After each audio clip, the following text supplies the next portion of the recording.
வணக்கம். இன்றைய முக்கிய செய்திகள். ஊசுடு சட்டமன்ற தொகுதிக்குட்பட்ட சேதராப்பட்டு கரசூர் தொழிற்பேட்டையில் கவர்னர் கைலாஷ்நாதன் திடீர் ஆய்வு மேற்கொண்டார்.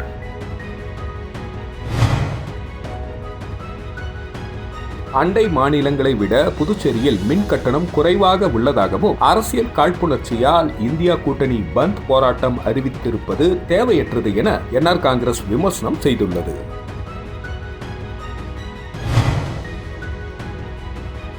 புதுச்சேரியில் வியாபாரியை ஏமாற்றி ரூபாய் 15.92 லட்சம் மோசடியில் ஈடுபட்ட மர்ம நபர் மீது போலீசார் வழக்கு பதிந்து விசாரணை நடத்தி வருகின்றனர்.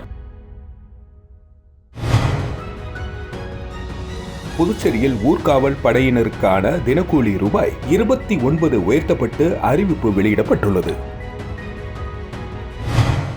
ஊசுடு சட்டமன்ற தொகுதிக்குட்பட்ட சேதராப்பட்டு கரசூர் தொழிற்பேட்டையில் கவர்னர் கைலாசநாதன் திடீர் ஆய்வு மேற்கொண்டார். புதுச்சேரி மாநிலம் ஊசுடு சட்டமன்ற தொகுதிக்குட்பட்ட சேதராப்பட்டு கரசூர் தொழிற்பேட்டையில் கவர்னர் கைலாஷ்நாதன் திடீர் ஆய்வு மேற்கொண்டார். இதில் புதுச்சேரி மாநிலத்தில் புதிய வேலை வாய்ப்புகளை உருவாக்கும் வகையில் புதிய தொழிற்சாலைகளை துவக்குவதற்கான திட்ட வரைவை உருவாக்கவும் அதற்கான உள்கட்டமைப்பை ஏற்படுத்தவும் அதிகாரிகளுக்கு உத்தரவிட்டார். இதனைத் தொடர்ந்து தொழிற்சாலை ஒன்றை பார்வையிட்டு தொழிலாளர்களிடம் கலந்துரையாடினார். இதில் அவர்களுக்கான பாதுகாப்பு மற்றும் ஊதியம் குறித்து விவரமாக கேட்டறிந்தார். ஆய்வின் பொழுது அமைச்சர் சாய்ஜே சரவணகுமார், தொழில்துறை இயக்குநர் ருத்ரா கவுட், சேதராப்பட்டு தொழிற்சாலைகள் சங்க தலைவர் நாராயணன் திருப்பதி ஆகியோர் உடனிருந்தனர்.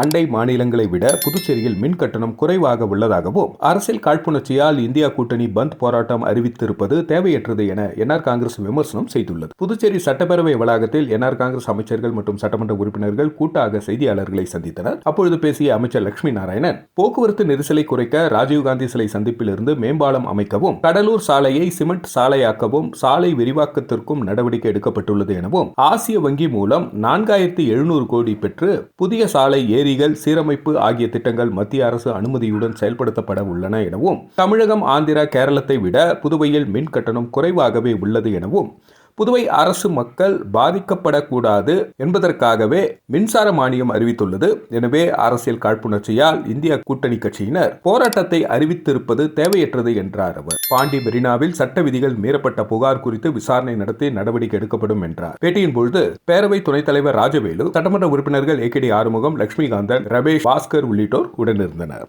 இவ்வளவு தூரம் சலுகை கொடுத்த பிறகு நீங்க சும்மா ஒரு அரசியல் காரணத்துக்காக வந்து எல்லா ஸ்டேட்டும் எடுத்துருக்கலாம். தெலுங்கானாலும் ஏற்றிருக்காங்க, கர்நாடகாலும் ஏற்றிருக்காங்க, இதே இந்தியா கூட்டணி ஆட்சி பண்ற மாநிலம் ஏற்றிருக்காங்க. அப்ப அவங்க அந்த ஊர்ல வந்து குறைக்கிறதுக்கு என்ன வழி பார்த்தாங்க? இந்த சட்டத்தை நிறைவேற்ற போறாங்க, நிறைவேற்ற மாட்டாங்க. ஏன் சார் 5 வருஷம் கொடுத்தாங்க சார்? 5 வருஷம் இப்பதானே படிச்சேன் 5 முறை ஏற்றிருக்காங்க. ஏங்க இவருங்க, நீங்க இன்றைக்கு அரசியல் ஏற்கனவே பண்ணலையாங்க. ஏங்க சட்டத்தை கொண்டு வந்தது நீங்க என்றது சொல்ற, சட்டத்தை கொண்டு வந்து யாரு? இந்த சட்டத்தை கொண்டு வந்து யாரு? உண்டியர்ல யாரு? அமெரிக்கன் டெமோக்ராட்டிக் பார்ட்டி வந்ததாங்க. அமெரிக்கன் டெமோக்ராட்டிக் பார்ட்டி அங்க வந்ததா? பிரான்ஸ் சர்கோஸ் அவரு ஆட்சி நடத்தினாரா? அன்னைக்கு இருந்தது யாரு? மன்மோகன் சிங் இருந்தாரு. அவங்களுக்கு முட்டு கொடுத்தது யாரு? என்ன சார் நீங்க தெரிஞ்சு அங்க இங்க சார் அவர் தான் இவரு, வாழைப்பழக்கார தான் சார் அது. அவர் தான் இவர் தான் அவரு. அப்புறம் அங்க இருந்து ஒன்னா வந்து பில்லு ஏத்துறதுக்கு தீர்மானம் போடுவீங்க, சட்டம் போடுவீங்க, இங்க வந்து குறையின்றீங்களா? புதுச்சேரியில் வியாபாரியை ஏமாற்றி ரூபாய் 15.92 லட்சம் மோசடியில் ஈடுபட்ட மர்ம நபர் மீது போலீசார் வழக்கு பதிந்து விசாரணை நடத்தி வருகின்றனர். புதுச்சேரி லாஸ்பேட்டை சேர்ந்தவர் மாதவன். வியாபாரியான இவரை கடந்த சில நாட்களுக்கு முன்பு வாட்ஸ்அப் மூலம் தொடர்பு கொண்ட மர்ம நபர் இணைய வழி பங்கு சந்தையில் முதலீடு செய்தால் அதிக லாபம் பெறலாம் என கூறினாராம். இதை நம்பிய மாதவன் பல தவணைகளில் ரூபாய் 15.92 லட்சத்தை முதலீடு செய்து ஏமாந்தார். இதேபோல் தவளக்குப்பம், வைபவ் சர்மா, ரெட்டியார்பாளையம், அமையா உள்ளிட்டோரையும் மர்ம நபர்கள் வெவ்வேறு வகையில் ஏமாற்றி பண மோசடியில் ஈடுபட்டது குறித்தும் போலீசார் வழக்கு பதிந்து விசாரணை நடத்தி வருகின்றனர். புதுச்சேரியில் ஊர்காவல் படையினருக்கான தினக்கூலி ரூபாய் 29 உயர்த்தப்பட்டு அறிவிப்பு வெளியிடப்பட்டுள்ளது. புதுச்சேரியில் ஊர்காவல் படையானது காவல்துறையினருக்கு உதவியாக செயல்பட்டு வருகின்றனர். ஊர்காவல் படையினர் காவல்துறையில் காலி பணியிடங்கள் ஏற்படும் பொழுது முன்னுரிமை பெற்று பணியில் சேர்க்கப்பட்டு வருகின்றனர். அவர்களுக்கான தினக்கூலியை உயர்த்த வேண்டும் என கோரிக்கை எழுந்து வந்தது.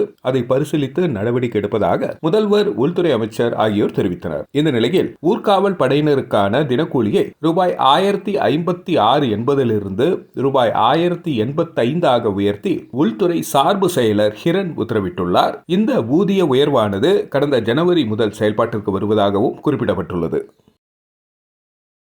புதுச்சேரியில் புதிய பேருந்து நிலையத்தின் கட்டுமான பணி குறித்து விசாரணை நடத்த வேண்டும் என சுயேட்சை எம்எல்ஏ நேரு துணைநிலை ஆளுநருக்கு கோரிக்கை மனு அனுப்பியுள்ளார். புதுச்சேரி உருளைப்பேட்டை தொகுதி சுயேட்சை எம்எல்ஏ நேரு கவர்னருக்கு அனுப்பியுள்ள மனுவில் புதுச்சேரியில் பொலிவுறு நகர் திட்டத்தின்படி புதிய பேருந்து நிலையத்தை சீரமைக்கும் வகையில் கட்டுமான பணிகள் நடைபெற்று வருகின்றன. அந்த திட்டத்தில் ரூபாய் 29 கோடி செலவிடப்படுவதாக அறிவிக்கப்பட்டுள்ளது. ஆனால் அந்த தொகைக்கான மதிப்பின்படி கட்டுமான பணிகள் நடைபெறுகிறதா என்பது கேள்விக்குறியாகியுள்ளது. இது தொடர்பாக சம்பந்தப்பட்ட அதிகாரிகளுடன் சென்று ஆய்வு செய்த பொழுது பணிகள் தரமற்று இருப்பது தெரியவந்தது. எனவே பேருந்து நிலைய கட்டுமான பணிக்கு வழங்கப்பட்ட நிதியை செலவிடுவது குறித்தும் தரமான முறையில் கட்டுமான பணிகள் நடைபெறுகிறதா என்பதை உறுதிப்படுத்த குழு அமைத்து விசாரணை நடத்துவது அவசியம். விசாரணையில் முறைகேடு நடந்தது தெரியவந்தால் சம்பந்தப்பட்ட அதிகாரிகள் மீது நடவடிக்கை எடுக்க வேண்டும் என குறிப்பிடப்பட்டுள்ளது. புதுச்சேரி நகர பகுதிகளில் போக்குவரத்து அதிகமுள்ள மாலை வேளையில் ஒரே இருசக்கர வாகனத்தில் 4 இளைஞர்கள் ஒய்யாரமாக பயணிக்கும் வீடியோ வைரலாகி வருகிறது. புதுச்சேரி நகர பகுதிகளில் இருசக்கர வாகன விபத்து மற்றும் விதிமீறல்களை தடுக்க போலீசார் சார்பில் பல்வேறு நடவடிக்கைகள் எடுக்கப்பட்டு வருகின்றது. இதனையொட்டி நகர பகுதிகள் முழுவதும் விதிமீறல்களில் ஈடுபடுபவர்களுக்கு அபராதம் விதிக்கப்பட்டு வந்தாலும் பல்வேறு நேரங்களில் இளைஞர்கள் பலரும் விதிமீறல்களில் தொடர்ந்து ஈடுபட்டு வருகின்றது. இந்நிலையில் இன்று புசி வீதி என்கிற லால் பகதூர் சாஸ்திரி வீதியில் ஒரே இருசக்கர வாகனத்தில் 4 இளைஞர்கள் செல்லும் வீடியோ தற்பொழுது சமூக வலைதளங்களில் வைரலாகி வருகின்றது. இதுபோன்று விதி மீறல்களில் ஈடுபடுவோர் மீது கடுமையான நடவடிக்கை எடுக்க வேண்டும் என்று கோரிக்கை விடுக்கப்பட்டுள்ளது.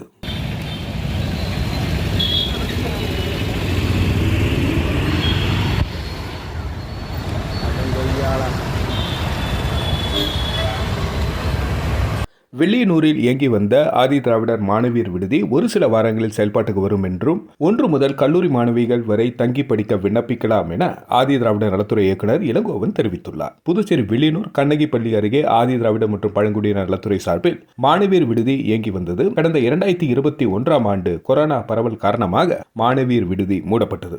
இந்த நிலையில் மாணவியர் விடுதியை திறந்து செயல்பாட்டுக்கு கொண்டு வர வேண்டும் என பெற்றோர்கள், மாணவிகள் மற்றும் பல்வேறு தரப்பினர் ஆதி திராவிடர் நலத்துறை இயக்குநர் இளங்கோவனை சந்தித்து கோரிக்கை மனு அளித்தனர். இதனையடுத்து விடுதியை நேரில் சென்று ஆய்வு செய்த இயக்குனர் விடுதி சிதிலமடைந்து இருப்பதைக் கண்டு 25 லட்சம் நிதி ஒதுக்கீடு செய்து விடுதியை புனரமைப்பு செய்ய உத்தரவிட்டார். தற்பொழுது விடுதி புனரமைக்கும் பணி வேகமாக நடைபெற்று வரும் நிலையில் இன்னும் 1 வாரத்தில் விடுதி திறக்கப்படும் என எதிர்பார்க்கப்படுகிறது. இந்த நிலையில் ஆதி திராவிடர் நலத்துறை இயக்குநர் இளங்கோவன் துறை அதிகாரிகளுடன் நேரில் சென்று விடுதி புனரமைக்கும் பணிகளை ஆய்வு செய்தார். மேலும் விரைந்து பணிகளை முடிக்குமாறு அதிகாரிகளிடம் அறிவுறுத்தினார். பின்னர் செய்தியாளர்களிடம் பேசிய அவர் 1 முதல் 12ஆம் வகுப்பு வரை கல்வி பயிலும் மாணவிகள் மட்டுமே தங்கி இருந்த விடுதியில் தற்பொழுது கல்லூரி மாணவிகளும் தங்குவதற்கான ஏற்பாடுகள் செய்யப்பட்டுள்ளது என்றும் இதற்கான விண்ணப்பங்கள் தற்பொழுது ஆதி திராவிடர் நலத்துறையில் வழங்கப்பட்டு வருவதாக தெரிவித்தார். இந்த ஆய்வின் பொழுது ஆதி திராவிடர் நலத்துறை கண்காணிப்பாளர்கள் பழனி, வேல்முருகன் உட்பட ஊழியர்கள் உடனிருந்தனர்.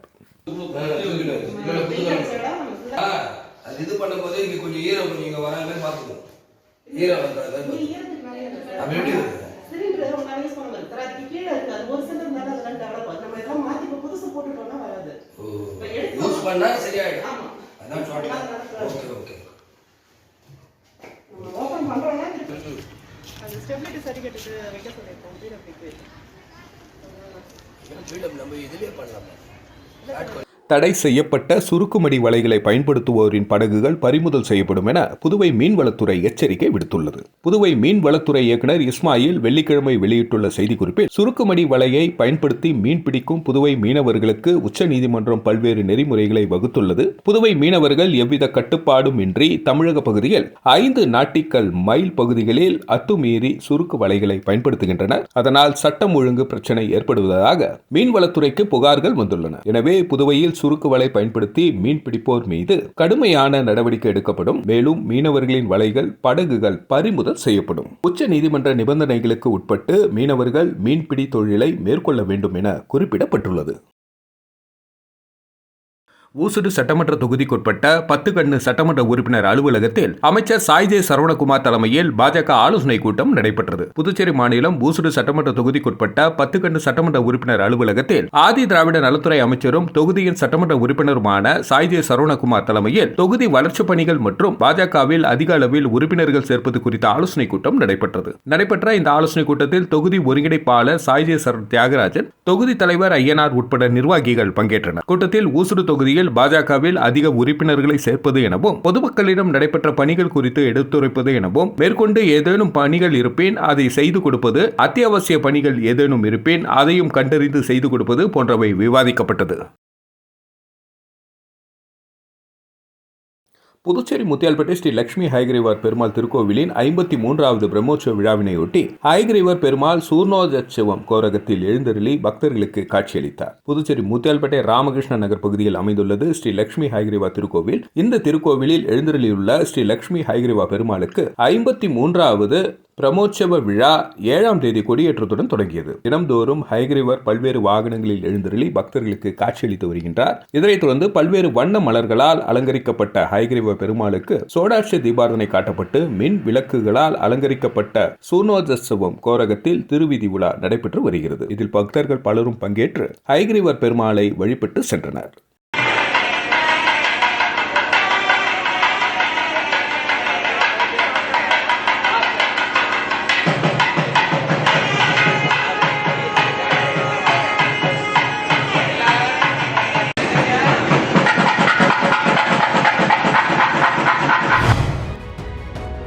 வணக்கம். இன்றைய முக்கிய செய்திகள்.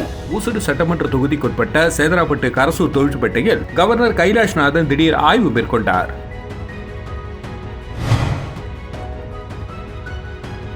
அண்டை மாநிலங்களை விட புதுச்சேரியில் மின் கட்டணம் குறைவாக உள்ளதாகவும் அரசியல் காழ்ப்புணர்ச்சியால் இந்தியா கூட்டணி பந்த் போராட்டம் அறிவித்திருப்பது தேவையற்றது என என்ஆர் காங்கிரஸ் விமர்சனம் செய்துள்ளது.